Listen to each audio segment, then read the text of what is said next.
Another year, another dose of chaos in the United States. New York entering the third year of the COVID-19 pandemic, the United States finds itself mired in chaos with a fast-spreading variant, with the effects ranging from hobbled businesses to delayed school reopening. But worse is the human toll, with the infections count topping 1 million on Monday. Also on Monday, the Wall Street Journal said, the rapid spread of COVID-19's Omicron variant is weighing on U.S. businesses, keeping more workers homesick or quarantined and leading some companies to cut services and reduce hours. As of early Tuesday, the country registered about 1.07 million cases in the 24 hours. The cumulative total reached is almost double the previous record of about 590,000 set less than a week earlier in the U.S., according to Bloomberg. That figure was, in turn, a doubling from the prior week, the news agency said. The rise of U.S. infections to fresh records in recent days has resulted in thousands of canceled flights, prompted retailers to train available employees on new jobs or close some stores altogether.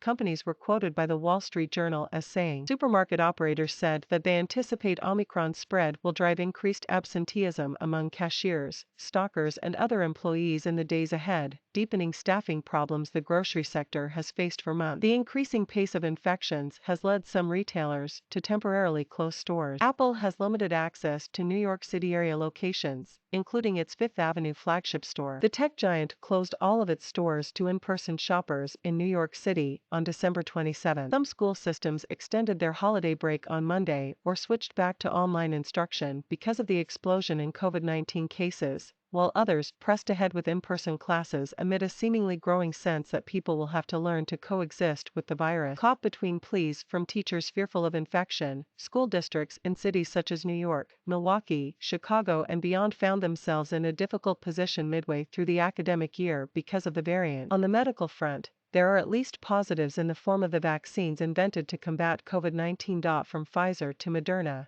a range of basic shots, boosters and tablets have extended the frontiers of medical science. On Monday, the U.S. Food and Drug Administration cleared the Pfizer-BioNTech booster dose for children aged 12 to 15. The booster dose is the same strength as the dose previously authorized by the FDA for emergency use for those aged 16 and older. The Vaccine Advisory Committee of the Centers for Disease Control and Prevention is expected to meet this week to review the FDA moves and decide whether to recommend the changes. The Omicron variant appears to be slightly more resistant to the antibody levels produced in response to the primary series doses from the current vaccines, said Peter Marks, director of the FDA Center for Biologics Evaluation and Research. Across the Atlantic, the Omicron variant has sent Britain's daily caseload surging over Christmas and the New Year. British Prime Minister Boris Johnson said on Monday that the country's National Health Service will be under considerable pressure in the coming week. In neighboring France, Finance Minister Bruno Le Maire said although the surge of the Omicron variant was disrupting some sectors, there was no risk of it paralyzing the economy. In Thailand, the health ministry on Tuesday called on people to come forward to get booster shots after Omicron cases had more than doubled over the holiday period. The country has recorded 2,062 cases of the Omicron variant so far, health official Supakat Siralak said, up from 740 cases before the holidays. Agencies, China Daily.